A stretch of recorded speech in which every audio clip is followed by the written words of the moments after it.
Okay, so now let's see how our reference implementation performs. And if you just set OMP num threads equal to the number of threads that you want to use, then the reference implementation also gets parallelized.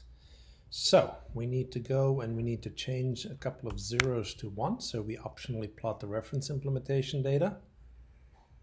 And there are 4 places where that needs to be done.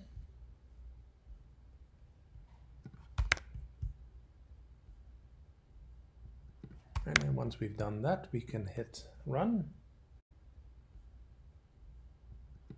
And if we then look at the graphs, we can't really see the reference implementation very well.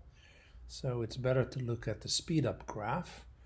And what we notice is that the reference implementation eventually also gets a speed up of about 4.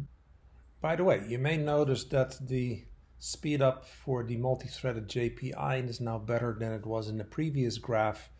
And that's just because between viewing that and viewing this performance data, I happened to rerun the performance experiment, so it changed slightly. Now, a naive person might say, oh, the reference implementation is not getting as good speed up, and therefore it is not as good.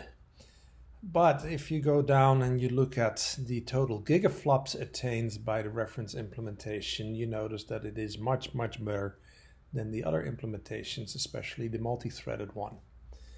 And if you look at the gigaflops per thread that is attained, you notice that the multi-threaded reference implementation does quite well compared to the reference implementation when only 1 thread is used.